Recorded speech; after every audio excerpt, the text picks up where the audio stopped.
Assalamualaikum warahmatullahi wabarakatuh. This is Husnain Munib and today we are going to talk about determinants and foundation of public health. तो इसके अंदर हम एक पहले तो कुछ बात करेंगे। कुछ डिटर्मिनेंट्स बेसिकली क्या होता है। डिटर्मिनेंट होता है कि भी कोई भी चीज़ जो अफेक्ट कर सकती है, लाइक जिसके ऊपर पब्लिक हेल्थ डिपेंड कर रही है। सही है। तो अब इसके अंदर हमारे पास कुछ जो है वो डिटर्मिनेंट्स हैं, उसकी कैटेगराइजेशन की गई। जैसे पर्सनल है। पर्सन के अंदर health practices, skills, biology, genetic, gender, education, एक पर्सन की ये कैरेक्टरिस्टिक्स होती हैं जो कि पब्लिक हेल्थ को अफेक्ट करते हैं। लाइक अगर पर्सन की किस तरह की उसकी हेल्थ प्रैक्टिसेस हैं, कितनी बार वो हॉस्पिटल जाता है, चेकअप करवाता है, रेगुलर चेकअप करवाता है, उसकी अपनी स्किल्स स्किल्स भी, क्योंकि क्या वो स्किल्ड है कि वो अच्छा अपने लिए बेटर चॉइसेस फूड की मेक कर सकता है, या अपने लिए कुकिंग कर सकता है, या ऐसी कोई भी चीज़ें। बायोलॉजी, जेनेटिक, जेंडर एंड ये तीनों चीज़ें जो है, ये जाहिर सी बात है किसी भी इंसान के कंट्रोल में नहीं होती। बायोलॉजी, जेनेटिक्स किसी बंदे की, जेंडर और एजुकेशन जो है वो कितना बंदा एजुकेटेड होता है उतना वो बेटर हेल्थ चॉइसेस जो है वो उसको चूज कर सकता है। एनवायरनमेंट के अंदर health services, social and physical environment. Health services है कि हॉस्पिटल अवेलेबिलिटी, मेडिसिन की availability. Social and physical environment के अंदर ये है कि उसको सोशली क्या होता है कि उसके इर्द गिर्द के लोग वो कितना सपोर्ट करते हैं उसको, ठीक है। उसके पास कितनी अवेलेबिलिटी ऑफ फूड है, कितनी अवेलेबिलिटी ऑफ सपोर्ट है, कि अगर वो बीमार हो जाता है या कोई किसी किस्म का कोई इशू आ जाता है तो how many people he have to support him. और फिजिकल एनवायरनमेंट वही होता है कि अवेलेबिलिटी ऑफ फूड, क्या वो जिस इलाके में रहता है वहाँ पे प्रॉपर एक्सेस टू फूड है, वहाँ पे प्रॉपर फैसिलिटीज हैं या नहीं है। उसके बाद आ जाते हैं सोशल करेक्टरिस्टिक्स। सोशल के अंदर स्पोर्ट है, कल्चर है, उसी में से सोशल में से निकाला हुआ है, तो इसको आप यहाँ पर नहीं भी लिखोगे तो it will work.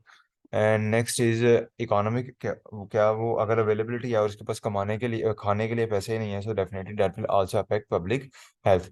Social determinants. Social determinant, ये तीन तरह के मेन डिटर्मिनेंट है: social, ecological and political. Social के अंदर वो कहते हैं कि it include condition and system affecting health and quality of life. Condition and symptom systems, दो चीजें। कंडीशन क्या होता है कि एक इंसान जहाँ रह रहा है तो उसका माहौल, इर्द गिर्द कैसे हालात हैं। और दूसरा सिस्टम। सिस्टम क्या होता है कि उसके ऊपर जो एक निज़ाम चल रहा है, जो एक पूरा जिस तरह जैसे फैसलाबाद की गवर्नमेंटल लेवल है, एक लोकल गवर्नमेंट है, उसका क्या सिस्टम चल रहा है। सही है। तो कंडीशन के अंदर environment in which people born, grow, learn, play and work. वो तमाम के तमाम इन्वायरमेंट जिसमें वो पैदा हुआ, बड़ा हुआ, पढ़ा उसने, खेला उसने और काम किया। तो यही चीजें होती है ना। अगर लाइफस्टाइल से देखो कि पैदा पैदा होता है, फिर बच्चा थोड़ा सा बड़ा होता है, फिर स्कूल चला जाता है, फिर खेलता है आके, और देन जब बड़ा होता है तो काम करता है। तो ऑल दीज आर इन्वायरमेंट, तो ये भी इफेक्ट करते हैं। और उसके अलावा the system like economic, political, social, physical and health services. अब सिस्टम क्या है कि जितने भी उसके इर्द गिर्द इंस्टीट्यूट हैं वो तमाम के तमाम सिस्टम है। पॉलिटिकल इंस्टीट्यूट होंगे, कुछ इंस्टीट्यूट से मुराद है जिस तरह वो गवर्नमेंटल इंस्टीट्यूट। सोशल इंस्टीट्यूट होंगे, एनजीओज की अवेलेबिलिटी होना, ठीक है, एनजीओज का काम करना। उसके अलावा सपोर्टिंग जो है वो सोशल सिस्टम हो सकते हैं। उसके अलावा फिजिकल फिजिकल के अंदर क्या आ जाएंगे, आपके पार्क्स आ गए। फिजिकल जो है वो फिजिकल प्रमोशन के हवाले से आ जाते हैं। और हेल्थ सर्विसेज जो कि हॉस्पिटल्स, डिस्पेंसरीज और इन चीज़ों की अवेलेबिलिटी है। एग्जांपल्स के अंदर एनवायरनमेंट के अंदर वो कहता है क्या क्या क्या आता है: ट्रांसपोर्टेशन, क्वालिटी स्कूल। एनवायरनमेंट जो मैंने पहले बताया ना, built environment, work places and recreation, सारी चीज़ें उसमें आ गई, जितने भी इर्द गिर्द के एनवायरनमेंट। सोशल के अंदर क्या क्या आ गई: social, culture and norm, social support, exposure और टू वायलेंस और क्राइम। अब इसके अंदर क्या आता है कि जो इर्द गिर्द उसका जो इन्वायरमेंट है, सोशल, कल्चर एंड नॉर्म्स क्या होती हैं, वो तमाम की तमाम चीजें जो कि मतलब जैसे हमारी नॉर्म्स हैं, इस्लाम की नॉर्म्स हैं कि आप इकट्ठे बैठ के खाना चाहिए, और जनाब पिग का मीट जो है वो हराम है। These are our social, culture and norm. Social support मैंने बता चुका हूँ, एक्सपोजर टू वायलेंस और क्राइम। और डोमेस्टिक वायलेंस, लोगों पर तशद्दुद, वो चीज़ भी इस पर बहुत अफेक्ट करती है। Economic, availability of resources and social economic status. और इन तमाम चीज़ों की जो है वो अवेलेबिलिटी होना, ठीक है। तो बेसिकली ये चीज़ें जो है, ये तीनों पॉइंट जो है वो यहाँ पे आने थे, तो नोट्स के अभी देख लेंगे मैं बाद में। Ecological determinant. इकोलॉजिकल क्या होता है: the natural process and resource affecting health and wellbeing. अब इकोलॉजिकल कहते हैं बेसिकली, अब एक तो इन्वायरमेंट होता है ना आपका, वर्क इन्वायरमेंट, या जो लोगों की वजह से इन्वायरमेंट क्रिएट हो रहा है। एक नेचर है आपके इर्द गिर्द, नेचुरल प्रोसेसेस। आपके इर्द गिर्द नेचर जो है उसके ऊपर जो है वो उससे रिलेटेड जितने भी डिटर्मिनेंट हैं that are ecological, like oxygen, food, water, soil, nature and ozone layer, marine aquatic system, nitrogen and phosphorus cycle. ये तमाम की तमाम चीजें जो नेचर हैं। ऑक्सीजन की, फूड की अवेलेबिलिटी, फूड जो है वो किस तरह का है, डेफिनेटली नेचर अगर हम पाकिस्तान की बात करते हैं तो यहाँ पर और तरह के फूड अवेलेबल हैं, कहीं और जाएंगे वहाँ और तरह के फूड अवेलेबल हैं। सॉइल यहाँ पे और तरह की, कहीं और पे किसी और इलाके में कोई और तरह की होगी। ठीक है, ओजोन लेयर पहाड़ों के नजदीक हो सकता है, किसी एक इलाकों में बहुत ज्यादा जो है वो डिस्टर्ब हो चुकी होगी, किसी इलाकों में बहुत ज्यादा जो है वो स्टेबल होगी। ठीक है, मरीन एक्वेटिक सिस्टम, कई इलाकों में मरीन जहाँ अच्छा है वहाँ पे definitely they will consume marine food, तो उनकी हेल्थ अच्छी होगी। जिनको नहीं अवेलेबिलिटी, उनकी नहीं ऐसे अच्छी हो सकती। These are the determinants. Nitrogen and phosphorus cycle जितने अच्छे चल रहे होंगे उतनी ज्यादा एग्रीकल्चर ग्रोथ होगी, जितने ये बुरे चलेंगे उतनी बुरी ग्रोथ होगी। तो these are the natural processes that are occurring around अस।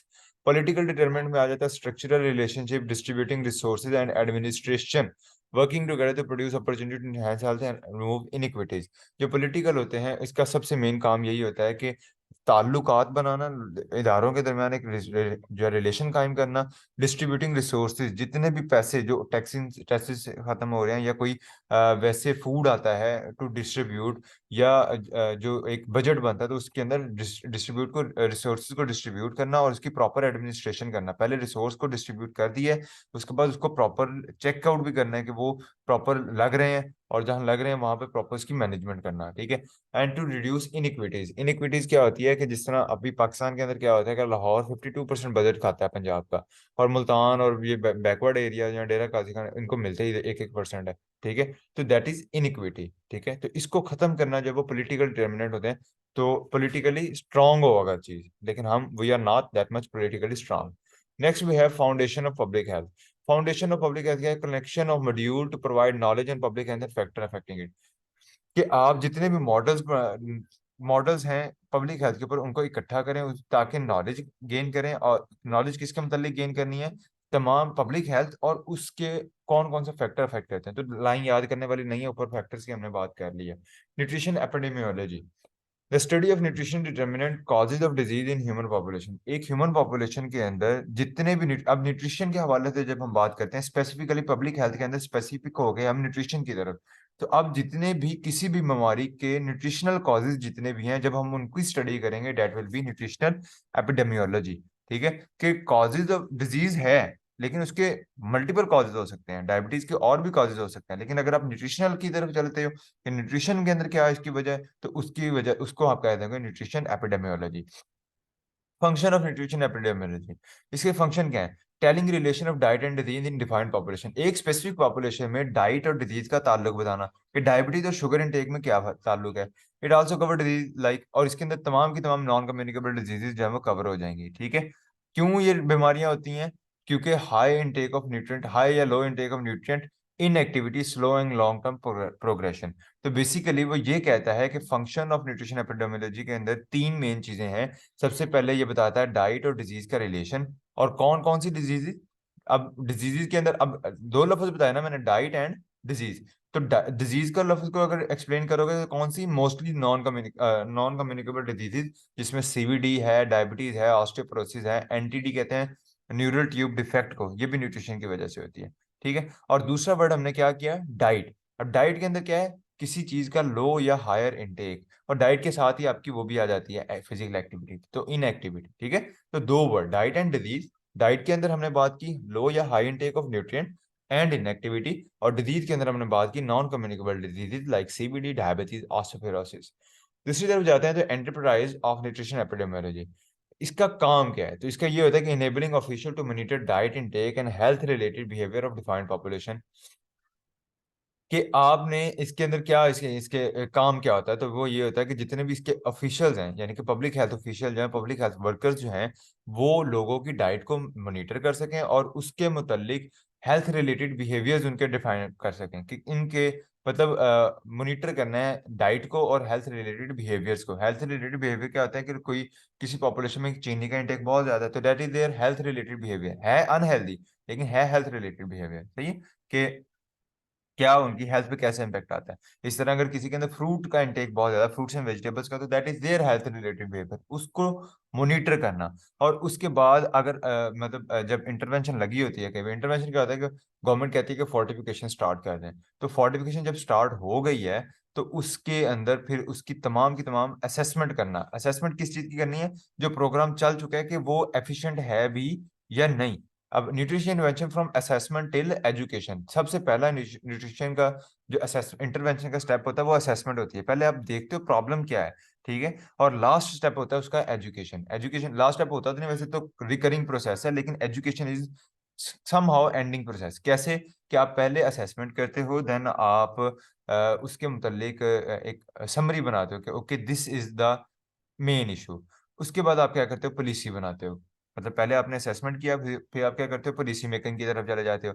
जब पॉलिसी बना लेते हो, उसको इम्प्लीमेंट करते हो। इम्प्लीमेंट करने के बाद अब आप लोगों को एजुकेट भी करना होता है आपने कि ये this is the new policy and we are working on this and this will be the new law और न्यू थिंग्स, ठीक है। एजुकेशन किसकी करनी है? अगर आपने फोर्टिफिकेशन के आटे के अंदर आयरन फोर्टिफिकेशन होनी है, तो आपने पहले क्या किया, आयरन का स्टेटस चेक किया। लोगों में आयरन का स्टेटस बहुत वीक था। यू मेक अ समरी कि पाकिस्तान के अंदर इतनी अनीमिया फैला हुआ है, and then you go for the policy development. Policy development में आपने कहा कि आटे की आयरन के साथ फोर्टिफिकेशन की जाए। तो अब ये आपका क्या हो गया, पॉलिसी डेवलपमेंट होगी। अब उसके बाद आपने आके दोनों को, फैक्ट्री वालों को भी, जो आटे के फैक्ट्री वाले हैं उन्हें भी एजुकेट करना है कि how they will fortify and how much benefit they can get. और जो कंज्यूमर है आटे का, उसको भी आगे, क्योंकि एक बार जब आप नई चीज ऐड करोगे तो उसमें चेंजिंग आ जाएंगे। तो लोगों को भी एजुकेट करना है कि ओके बाय दिस, ये खरीदें, ठीक है, इसके ये बेनिफिट्स हैं, you are anaemic and you have to do this, you have to consume it, ठीक है। तो इन दिस वे ये असेसमेंट से लेके एजुकेशन तक आपकी तमाम की तमाम न्यूट्रिशन इंटरवेंशन होती है। अच्छा, उसके बाद है हमारे पास आ जाता है purpose of study design. Study design की कुछ बात कर लेते हैं। पर्पस ऑफ स्टडी डिजाइन क्या होता है और टाइप्स ऑफ स्टडी डिजाइन क्या होता है।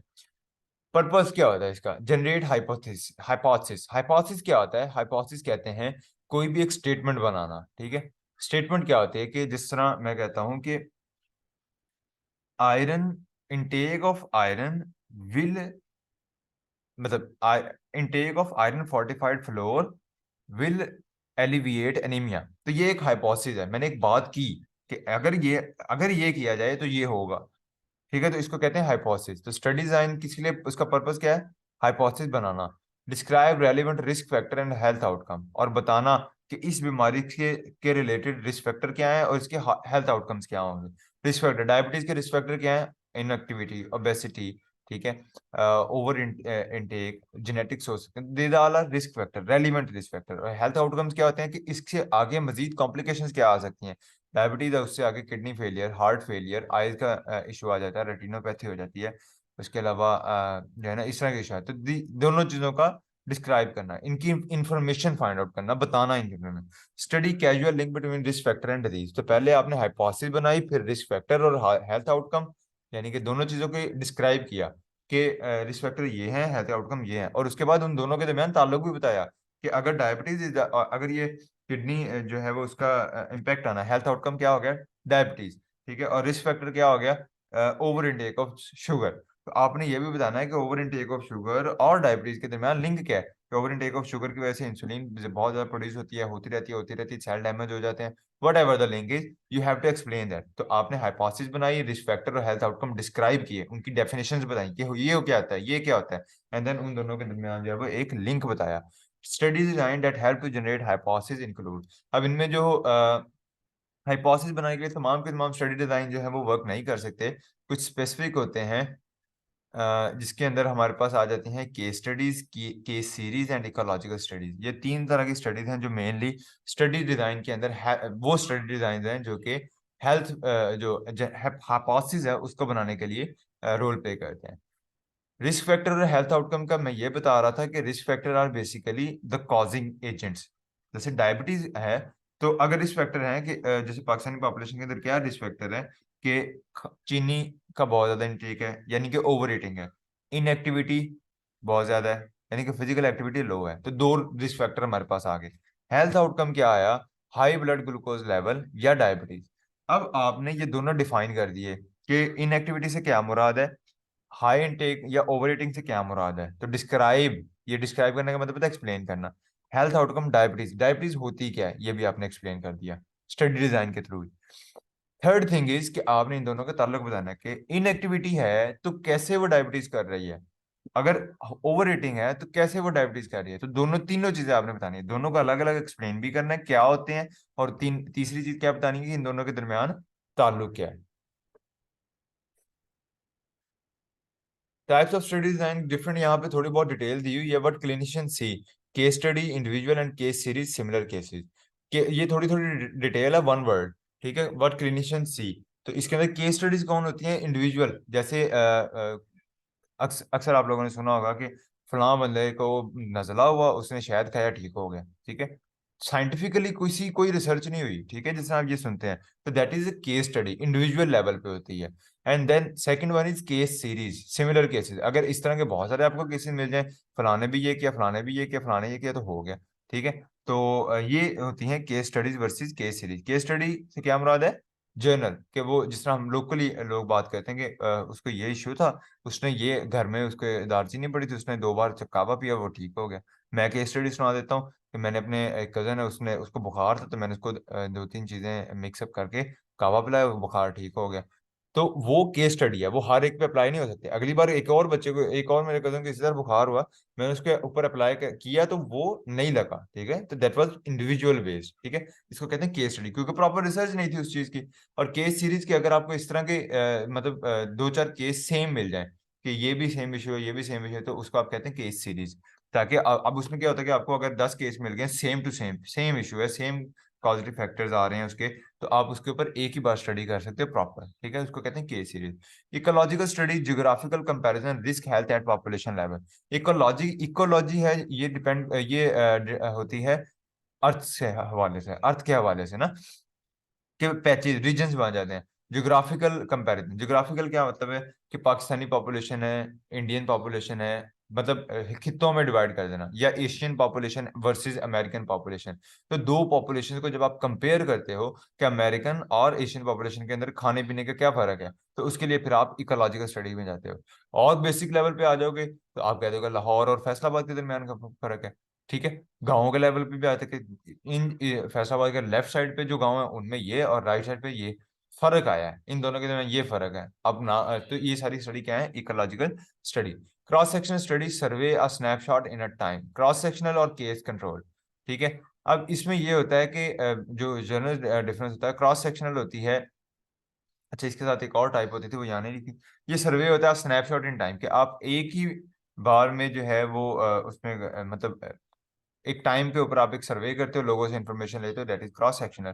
Case control study, compare people with and without a disease. Case control क्या होती है कि जिसमें आप ऐसे दो लोगों को कंपेयर करते हो जिनमें एक ऐसा होता है जिसके जो जो बीमार होता है, और दूसरा ऐसा होता है जो बीमार नहीं होता। केस कंट्रोल क्या होता है? Compare people with and without a disease. एक वो है जो बीमार हुआ है, और दूसरा वो है जो बीमार ही नहीं हुआ, ठीक है। तो इन दोनों को कंपेयर करते हैं, जैसे एक को कोरोना हुआ था, दूसरे को नहीं हुआ, तो आप दोनों को कंपेयर करो, what are the changes between them, what are the differences between them, तो that is case control study. Cohort study, follow people over time to see who gets the disease. अब इस कोहोर्ट स्टडी के अंदर क्या होता है कि दो लोग जो है वो कंपेयर किए जाते हैं, फॉलो किया जाता है उन्हें, ठीक है। एक रिस्क फैक्टर से एक्सपोज कर दिया जाता है, दूसरा रिस्क फैक्टर से एक्सपोज नहीं किया जाता। तो जैसे एक को इनएक्टिव कर दिया जाए और उसको हाई इनटेक करवाया जाए, दूसरे को नॉर्मल डाइट पर रखा जाए और वो फिजिकल एक्टिविटी हो, फिर आप उसको फॉलो करते हो, मतलब एक मंथ के बाद देखते हो क्या चेंज आई, दूसरे मंथ के बाद देखते हो क्या चेंजेस आई। तो इस तरह यू स्टडी दैम, ठीक है, दैट इज कोहॉर्ट स्टडी। और रेंडमाइज कंट्रोल ट्रायल्स ये होते हैं ह्यूमन एक्सपेरिमेंट के अंदर बहुत लाजिम होता है। रेंडमाइजेशन क्या होती है? रेंडमाइजेशन इज बेसिकली कि जब भी आप रिसर्च करते हो तो आप सैंपल लिया, अब 100 लोगों को आपने ले लिया, तो उसमें से आपने 50 जो है उनके ऊपर एक इंटरवेंशन लगानी होती है। 50 के ऊपर फर्ज कर आप कहते हो, आप चेक करना चाहते हो कि अगर ये जो चिया सीड्स हैं इनका डायबिटीज के ऊपर क्या इंपैक्ट आता है, ठीक है। तो आप 100 डायबिटिक्स ले लेते हो। लेकिन अब आप, अगर आपको पता होगा, जिस तरह मैं यहीं से 2-4 नाम लेता हूँ, तो मैं खुद से नाम ले लेके कहूँ कि जो ये सैयदा है इसके ऊपर मैं इंटरवेंशन लगाऊंगा, मतलब इसको चिया सीड्स दूंगा, रमीशा को नहीं दूंगा, निमरा को दूंगा, ये 56 72 को नहीं दूंगा, ठीक है। तो इस तरह क्या हो गया, दूंगा या जो भी मुझे नाम पता हो, तो दैट इज नॉट रेंडमाइजेशन, मैंने अपनी मर्जी से चूज किया सारों को, सही है। रेंडमाइजेशन क्या होती है कि मैं आप में से किसी बच्चे को कहूँ कि हर एक को एक एबीसी का लेटर, मतलब ए और बी, मैं आपको ए और बी का टैग दूं किसी रैंडम बच्चे को, और कहूँ कि जिस मर्जी को ए पकड़ा आया हो, जिस मर्जी को बी पकड़ा दो, ठीक है। वो सारों को, किसी के पास ए चला गया, किसी के पास बी चला गया। अब जिसको मैं दूंगा उसको भी नहीं पता कि ए वाले को चिया सीड्स मिलेंगे या बी वाले को मिलेंगे। और मैं एंड एट द एंड जो खुद से डिसाइड करता हूँ, मैं कहता हूँ चलो जी, अब जो ए वाले हैं ना वो चिया सीड्स ले लें, उनके ऊपर चिया सीड्स लगेंगे, उनके ऊपर इंटरवेंशन अप्लाई होगी, दूसरे के ऊपर जो है वो इंटरवेंशन अप्लाई नहीं होगी। ठीक है, तो ना मुझे पता था और जिसने टैग दिए ना उसे पता था कि किसको जो है वो इंटरवेंशन मिलेगी। तो that is termed as randomisation. इसके अंदर बायसनेस नहीं होती, मेरी अपनी मर्जी है ही नहीं, सिरे से ही नहीं आई। ठीक है, ना मुझे पता था कि किसको क्या मिलेगा और ना दूसरे वाले को पता था कि किसको क्या मिलेगा। तो दैट इज रैंडमाइजेशन। ये कुछ एक लेआउट बनाया हुआ है, आप स्लाइड से करना चाहो तो स्लाइड से भी देख लेना एक बार, लेकिन यहाँ से आपको याद हो जाएगा। एपिडेमियोलॉजिकल मेथड के अंदर आपकी मेन दो टाइप होती हैं, ऑब्जर्वेशनल एंड एक्सपेरिमेंटल। ऑब्जर्वेशनल कौन सी होती है? ऐसी जिसके अंदर आप सिर्फ ऑब्जर्व करते हो, किसी किस्म की कोई इंटरवेंशन नहीं लगाते। जिस तरह आप मार्केट में गए और आपने लोगों को ऑब्जर्व करना शुरू किया, स्मोकर्स एंड नॉन स्मोकर्स, ठीक है, आपने खुद से किसी को सिगरेट नहीं दी, आपने खुद से किसी को सिगरेट छुड़ाई नहीं है, आपने जस्ट लोग ही वो लिए जिनमें एक ग्रुप स्मोकर्स का था और दूसरा नॉन स्मोकर्स का ग्रुप था। ठीक है, आपने उनको ऑब्जर्व किया, तो ये नॉन इंटरवेंशनल है। He check the effect of risk factor test और treatment without changing who is expose to it and who is not. तो वो क्या कहता है कि वो एक रिस्क फैक्टर को असेस करता है, टोटल ओवरऑल असेसमेंट देता है। ठीक है, जिस तरह आप क्या करते हैं कि आप देखना चाहते हैं कि पाकिस्तानी पॉपुलेशन के अंदर इंटरवेंशन, कुछ लोग हैं जो मतलब आपने नहीं, कुछ लोगों की लाइफस्टाइल अच्छा है, they are in taking good, और कुछ का बुरा है। So you just go and you just observe them. ठीक है, ये जिस तरह जनरली सर्वे करते हैं, आपने ऑब्जर्व करने, करना कुछ नहीं है, सिर्फ डाटा लेना है कि कौन किसको क्या इशू है, क्यों, किसका लाइफस्टाइल कैसा है। सिर्फ इंफॉर्मेशन निकलवाना जो है या लेना जो है वो that is term in comes under observational. अब इसके आगे दो मजीद टाइप्स हैं, जिनमें पहली जो है दैट इज डिस्क्रिप्टिव। अब डिस्क्रिप्टिव क्या होता है? It only cover the spread, occurrence and distribution of disease in term of person, place और टाइम। तीन चीजों के हवाले से, पर्सन, प्लेस एंड टाइम। किसको हुई बीमारी, अकरेंस एंड डिस्ट्रीब्यूशन क्या होता है? हुई, होना और फैलाव। पर्सन क्या है? किसको बीमारी हुई, कहाँ हुई, कौन से इलाके में ज्यादा फैली, एंड टाइम, और कब हुई। जिसमें कोरोना आया, पहले चाइनीज को हुआ, चाइना के शायद जो है वो यूहान में, और तीसरी चीज क्या है कि टाइम जो है 2019। ठीक है, तो दिस इस टर्म्स को अगर हम, हमें ये कैसे पता लगा? हमने इसके ऊपर रिसर्च की या लोगों में डाटा इकट्ठा किया। ठीक है, या खुद से टेस्टिंग की, बायोकेमिकल टेस्ट भी कर सकते हो आप, कि लोगों का असेसमेंट की कि कोरोना है या नहीं है। तो that's way you do did a descriptive research, just exposure is determined and not the cause of disease. अब इसमें आप सिर्फ, हमने अभी तक क्या बात की? किसको हुआ, कब हुआ, कितनी, कब हुआ, किसको हुआ, कहाँ हुआ और कब हुआ। ठीक है, ये इशू के, ये नहीं बताया कि क्यों हुआ, तो क्यों इसके अंदर नहीं आएगा। ठीक है, सिर्फ आप बताते हो बीमारी कितनी फैली, कितने लोगों को हुई, ये नहीं बताते क्यों हुई। Tell disease and death in population spread, सिर्फ स्प्रेड बताता है कितना फैलाव हुआ। Provide clues to aetiology of disease and help making और evaluating plan according to disease occurrence. ठीक है, और ये कुछ क्लूज दे सकता है कि किस की क्या वजह हो सकती है। वो किस तरह, कि जब आप देखते हो कि इस पॉपुलेशन के अंदर ज्यादा फैलाव हुआ, तो यू आपके एक सेंसेस काम करते हैं कि इनके अंदर ये हेल्थ बिहेवियर है, या जिस तरह डायबिटीज जो है वो इस इलाके में ज्यादा फैली है, तो आप देखते हो कि अच्छा इनमें क्या ऐसा है जो बहुत ज्यादा प्रिवेल कर रहा है, तो आप फाइंड करते हो कि दे ऑल आर इनएक्टिव। ठीक है, तो इसका मतलब ये है कि आपको क्लू मिल गया हल्का फुल्का कि this can be the cause. Aetiology का लफ्ज जो है वो कॉज को शो करता है। अच्छा, उसके अलावा ये करता है कि इवेल्युएटिंग प्लान, जाहिर सी बात है जब आपको पता लग जाता है कि 100 में से 50 लोग या 60 लोग जो है डायबिटिक हो चुके हैं या कोरोना को हो चुका है, then you go for making plans, making policies कि कैसे इस चीज को खत्म किया जाए। ठीक है, क्रॉस सेक्शन, इसके आगे डिस्क्रिप्टिव के आगे जो है वो टाइप्स हैं, cross sectional, correlational, case report and case study. Cross sectional, tell exposure outcome, diet disease relation, thus tell disease frequency, thus helping in planning and resource allocation. ये basically बताता है कि डाइट और डिजीज का ताल्लुक क्या है। ठीक है, जो भी बीमारी हुई है उसके अंदर डाइट का क्या ताल्लुक हो रहा है, और इसकी इसी हिसाब से बताता है कि डाइट, जो डिजीज की फ्रीक्वेंसी, डिजीज फ्रीक्वेंसी क्या है कि कितने लोगों को हुई, वही प्रिवेलेंस वो बताता है, और इस तरह ये हेल्प करता है प्लानिंग के अंदर।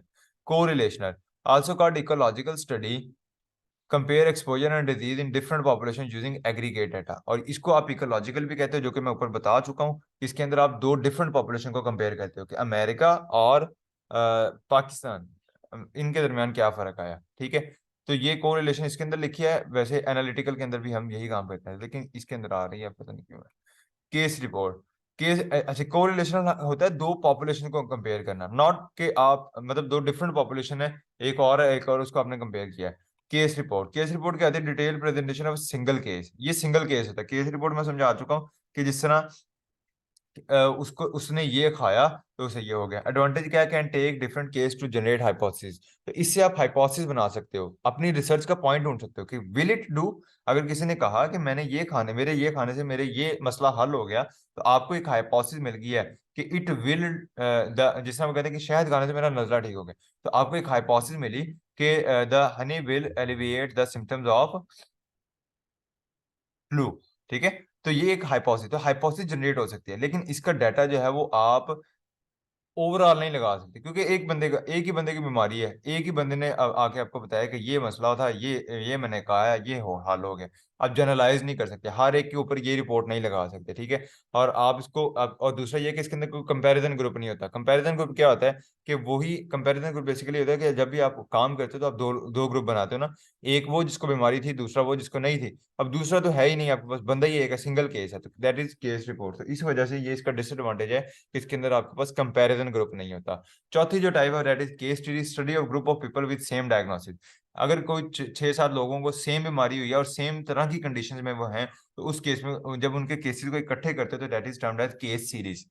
Advantage is hypothesis generation only design for rare disease. और ये क्योंकि इसके अंदर रेयर डिजीज से क्या मुराद है कि क्योंकि जाहिर सी बात है ओवरऑल जो बीमारियां वो तो बड़े लेवल पे चली जाएंगे ना, जिसमें डायबिटीज बहुत फैल चुकी है। लेकिन अगर आपको कोई नई बीमारी मिलती है जो कि 8-9 लोगों में, जिस तरह अभी आई फ्लू आया, ठीक है, बहुत सारे लोगों को इसका नहीं पता था, लेकिन आपको एक केस, दो केस, 4, 5, 7, 8, 10 केस मिल गए। ठीक है। तो आप जब उनको कंपाइल करके उन पर स्टडी करते हो दैट इज केस सीरीज। तो इसलिए जो रेयर डिजीजेज होती हैं उसके मुतालिक हाइपोथेसिस बनाने के लिए ये रोल प्ले करती है। डिसएडवांटेज क्या है? कि can tell frequency and cause effect relationship, क्योंकि बीमारी थोड़ी है। ठीक है। तो इसमें आप ये नहीं बता सकते कि क्यों, कितनी फैली। ठीक है, क्योंकि आपके पास थोड़े से केसेस हैं। और दूसरा क्या आप बताते हैं कि ये कॉज इफेक्ट रिलेशन नहीं बता सकती। क्यों नहीं बता सकती? 8 लोग हैं तो हो सकता है 8 के डिफरेंट कॉजेज हों। ठीक है। आई फ्लू के 8 लोगों के डिफरेंट कॉजेज हो सकते थे। ठीक है। तो इसलिए आप एक स्पेसिफिक कॉज नहीं बता सकते उसकी। एक तो ये, दूसरा क्योंकि बहुत ज्यादा पॉपुलेशन नहीं है, तो हर 8 लोगों में हो सकता है 4 कॉजेज निकल आए, तो आप कैसे बताओगे कि ये this is the main cause? ठीक है। जब तक कि आपके पास 100, 200, 250, 300 केस नहीं होता एक कॉज का, देन आप देखते हो कि ओके, अब पता लग रहा है कि ये सबसे ज्यादा जो है वो प्रिवेलेंट कॉज है, तो ये this this can be the main reason. सही है। इसमें केस सीरीज में पहले लोग थोड़े होते हैं, तो इस वजह से आप इसको जनरलाइज नहीं कर सकते। दूसरी तरफ जो है वो हमारे पास आ जाती है analytical. Compare two group, one with problem other without it. देखो ये जो को रिलेशनल है, इसके अंदर ऐसी कोई बात नहीं थी कि एक एक्सपोज होगा दूसरा नहीं होगा। सिर्फ पॉपुलेशन डिफरेंट नहीं है, एक आपने कोई और पॉपुलेशन ली है, दूसरी और ली है, दोनों एक्सपोज हुए, दोनों नहीं हुए, कुछ भी है, आपने सिर्फ दो पॉपुलेशन की बात की। ठीक है। और एनालिटिकल के अंदर क्या है कि आप ऐसे दो लोगों को करते हो कंपेयर जिनमें एक के पास बीमारी आ गई दूसरे के पास नहीं आई, जैसे एक डायबिटिक और दूसरा ना हो डायबिटिक, तो that is analytical. To find out cause risk factor of a disease, और इससे आप फाइंड करते हो कि रिस्क फैक्टर क्या है, व्हाट इज द कॉज। जब आप देखते हो कि एक डायबिटिक है और दूसरा नॉन डायबिटिक है, तो आप फिर जो डायबिटिक है उसकी लाइफस्टाइल को पढ़ते हो, उसके अंदर उसकी हैबिट्स को चेक करते हो, और उससे फिर आप अंदाजा लगाते हो कि due to these habits he is suffering from the बीमारी while the other one is not। ठीक है। Test specific hypothesis about exposure disease relationship, और ये हाइपोथेसिस को टेस्ट करता है। डिस्क्रिप्टिव के अंदर क्या आ रहा था, क्रॉस सेक्शन में या केस रिपोर्ट में, टू जनरेट हाइपोथेसिस। हाइपोथेसिस बन गई। एनालिटिकल के अंदर आप टेस्ट करते हो कि अगर आपने देखा कि हनी के वजह, अगर केस रिपोर्ट आई या हाइपोथेसिस या डिस्क्रिप्टिव से बनी कि Honey will alleviate the symptom of flu, तो आप जब एनालिटिकल में आ जाओगे तो आप फिर कंपैरिजन करोगे उन दो लोगों का जिनमें एक ऑलरेडी हनी कंज्यूम कर रहा होगा और दूसरा जो है वो नहीं कर रहा होगा, and then you will see कि इनके अंदर क्या डिफरेंस आया, इनके अंदर क्या चेंजेस हैं। तो इस तरह फिर अगर तो वाकई उनके अंदर फर्क हुआ, ठीक है, तो हाइपोथेसिस ठीक हो जाएगी, और अगर नहीं हुआ तो हाइपोथेसिस गलत हो जाएगी। Quantifier relationship between variables. Variables क्या होते हैं? वही जो दो चीजें मैंने बताई हैं कि जब आप बात करते हो कि चिया सीड, या ये मैंने अभी हमने बात की कि हनी जो है वो सिम्टम का फ्लू को खत्म करेगा, तो अब उसमें वेरिएबल क्या है? हनी की तरफ कितना हनी, कब कब देना है, खाने से पहले, खाने के बाद, गर्म करके या ठंडा करके, तो दीज आर द वेरिएबल जो चेंज होती हैं चीजें। और दूसरी तरफ डिजीज के हवाले से वेरिएबल्स क्या है? कि फ्लू को कब तक ठीक करेगा, कितनी तक जो है वो बेहतर कर सकता है, क्या क्या चेंजेस आ सकते हैं फ्लू के साथ, क्या कफ को भी ठीक कर देगा। तो दीज आर वेरिएबल्स जो चीजें चेंज होती हैं, कि अगर इधर से आप हनी की अमाउंट थोड़ी सी बढ़ाएं तो उधर से फ्लू के अंदर क्या क्या चेंजेस आएंगी, ठीक है, क्या वो बढ़ जाएगा, कम हो जाएगा, तो दीज आर वेरिएबल, जो चीजें चेंज होती हैं। इसके अंदर जो है वो हमारे पास आ जाती हैं case control and cohort. Case control क्या होती है कि इसके अंदर आप ऐसे दो ग्रुप्स को कंपेयर करते हो जिनमें एक बीमार है, दूसरा बीमार नहीं है, ठीक है। Help studying different exposure for rare disease, और इसके अंदर आप रेयर डिजीज स्टडी करते हो। It is shorter and less expensive but is less reliable in casual interfaces, biases chances are higher. ये आपने जनरली याद है। बायस क्या होता है कि जिस तरह मैंने अभी रैंडमाइजेशन के अंदर बताया कि बंदा जो है वो रिसर्चर अपनी मर्जी के रिजल्ट्स निकालने की कोशिश करे, तो बायसनेस के चांसेस इसमें ज्यादा होते हैं। लेकिन ये है इनएक्सपेंसिव, लेकिन कम जो वो कहते हैं कि कैजुअल कॉजुअल इंटरफेसेस के अंदर ये रिलायबल नहीं है। दूसरी तरफ कोहोर्ट है, टाइम खत्म हो रहा है तो मैं जल्दी करवा देता हूँ। It follows people over a group of time, तो इसके अंदर क्या करते हैं कि ये पावरफुल है, ज्यादा स्ट्रॉन्ग है, क्योंकि आप लोगों को ऑब्जर्व करते हो विद टाइम। केस कंट्रोल में पहले से हो चुका होता है सारा कुछ, ठीक है, बीमार लोग पड़े हैं आपके सामने और आप उससे बैकवर्ड के जाते हो कि अच्छा इसमें फिर ये, इससे पहले ये हुआ होगा, उससे पहले ये हुआ था, उससे पहले ये हुआ था, then you call go back down. Cohort के अंदर आप फर्दर ऑन आगे जा रहे होते हो, ठीक है, मोस्ट प्रोबेबली फर्दर आगे जाते हो, जिसका उसने नीचे लिखे भी है रेट्रोस्पेक्टिव एंड प्रोस्पेक्टिव। तो मोस्टली कोहोर्ट प्रोस्पेक्टिव होती है, ठीक है। तो इधर रेट्रोस्पेक्टिव प्रोस्पेक्टिव का फर्क मैं बाद में बताता हूँ। पार्टिसिपेंट में लीड, सो इट, अब इसके अंदर कोहोर्ट के अंदर इशू क्या है। कोहोर्ट वैसे तो एक्सपेंसिव क्योंकि आप एक टाइम को फॉलो करते हो, लेकिन इसके अंदर क्या होता है कि participant may leave, so it is not good for study that taking long time to occur. तो कोहोर्ट्स जो है वो क्योंकि इसके अंदर आप लोगों को ऑब्जर्व करते हो, ठीक है, तो इसके लिए फिर ये लॉन्ग टर्म जो स्टडीज होती हैं, जैसे कि कोई स्टडी 2 साल चल रही है, तो उसमें फिर बहुत चांसेस होते हैं कि लोग छोड़ जाएंगे बीच में स्टडी को। जो स्टडी पार्टिसिपेंट होते हैं, जो अपने आप को एज अ सैंपल प्रेजेंट करते हैं, वो छोड़ जाएंगे, ठीक है। तो इसलिए ये छोटी जो रिसर्च है, महीने की, 2 महीने की, 3 महीने की, उस तक जो है वो ये ज्यादा सूटेबल होता है, ठीक है। एम्बी डायरेक्शन शेयर करेक्टिव बहुत, ये दोनों तरह का हो सकता है, रेट्रोस्पेक्टिव, प्रोस्पेक्टिव, या इनका मिक्स। रेट्रोस्पेक्टिव क्या होता है कि जिसके अंदर आप आज से पास्ट की तरफ चलते हो। आज इस बंदे को बीमारी है, डायबिटीज है, तो महीना पहले हो सकता है इसके लाइफस्टाइल में ये चेंज आई थी, उससे पहले ये था, उसकी वजह ये बनी, उसकी वजह ये बनी। पीछे को जब जाते हो तो find out the basic cause, तो फिर आप क्या कहते हो, रेट्रोस्पेक्टिव। प्रोस्पेक्टिव क्या होता है कि आप आज से फ्यूचर की तरफ जाओगे, कि आज ये बंदा जो है ये रिस्क फैक्टर से एक्सपोज हो रहा है। कौन सा risk factor, over eating and inactivity. तो महीने बाद इसके अंदर क्या चेंजेस आएंगे, उसके महीने बाद क्या आएंगे, उसके बाद क्या आएंगे, और फाइनली डायबिटिक हो जाएगा, या जो भी आएंगे, तो आप उसके हिसाब से इसको जब फॉरवर्ड चलते हो तो उसको कहते हैं प्रोस्पेक्टिव स्टडी। उसके बाद ऑब्जर्वेशन के कंपैरिजन में थी हमारे पास एक्सपेरिमेंटल। एक्सपेरिमेंटल के अंदर दो टाइप्स हैं, रैंडमाइजेशन है, नॉन रैंडमाइजेशन। रैंडमाइजेशन मैं समझा चुका हूँ सारा का सारा ऑलरेडी, मैं दोबारा नहीं बताऊंगा। इसके अंदर सिर्फ ये है कि लोगों को आप ना, जो रिक्रूटर होता है या जो रिसर्चर होता है, उसको पता ही नहीं होता कि किसको इंटरवेंशन जाएगी, किसको नहीं जाएगी। और इसके अंदर जो है वो रिसर्चर खुद चूज करता है कि किसको जो है वो इंटरवेंशन देगा और किसको नहीं देगा। That was all for today. If you have any question, you can ask in 1 minute. Otherwise, we can end up the meeting.